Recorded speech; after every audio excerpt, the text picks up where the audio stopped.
Okay, sharing my screen one more time. So now we're back in our dev environment. And as you see, what we've done so far is we've installed Visual Studio and we've installed SQL Server Management Studio and 2 different versions of SQL Server. So all I'm going to show you now is how to kind of connect them together. We're not even going to do, we're just going to go back into our Hello World solution that we created earlier.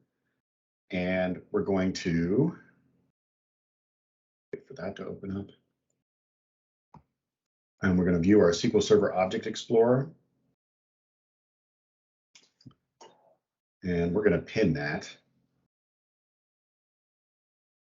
And as you can see here, we've got now we've got 2 local databases.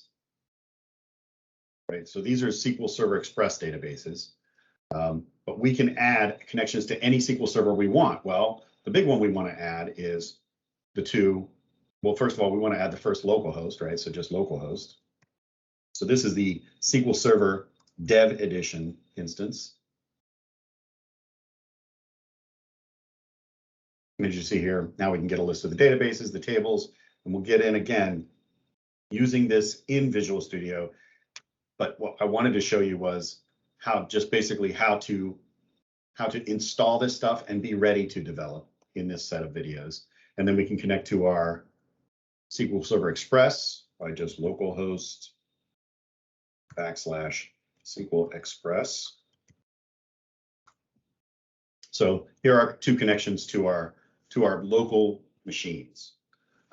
This local DB is actually, so we installed SQL Express, but it was actually already installed as part of Visual Studio, but it's all stuff that's just native to Visual Studio. So that's what local DB is it's a SQL Server Express instance running inside of Visual Studio. So realistically, for development purposes, we really didn't have to install SQL Server in general, but we're going to be learning about how to administer SQL Server a little bit better. So we covered that in these videos. And then finally, I want to show you a little bit about if I needed to do something in Visual Studio that was in a library that I don't have on this computer, where do I get that from? Where you get that from is a place called NuGet. If you go to here, references, this solution and this program may need references to DLLs, dynamic link libraries, that are programming libraries outside. You can buy them, you can get them from open source places, you can get them from Microsoft, things like that. But here's like the place where you get them all in general. So here I'm going to add a reference and then say manage NuGet packages. NuGet is where you get everything. So right now the package source is nuget.org. I get them from other places, but that's nuget.org is the open source place to get any dynamic link library that is publicly available. So here I go browse. And the only reason I wanted to show you this is because this is for Visual Studio and understanding a lot of the times in the videos coming up, I'm just going to glance over these and I'm going to say, just go to NuGet and grab this. And I'm going to start talking like that. And it's going to be hard for you to understand what I'm talking about if I don't kind of get a little bit more detailed about it now.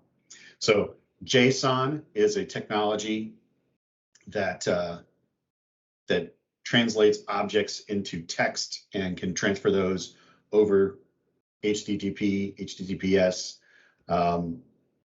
Entity framework is this is one we'll use a lot in a lot of the stuff that we do. Not because I like it, because I do, but I don't.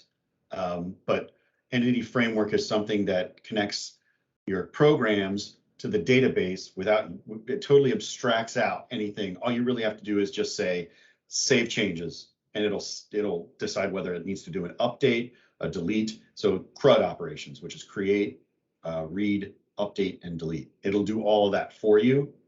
It actually abstracts a little bit too much and is a little heavy for me. So when I'm actually doing stuff outside of work, I'll usually make my own smaller, lighter version of it, but it's a good product, especially for beginner programmers. So I'm just going to say install. What I'm doing is I'm saying install this entity framework here.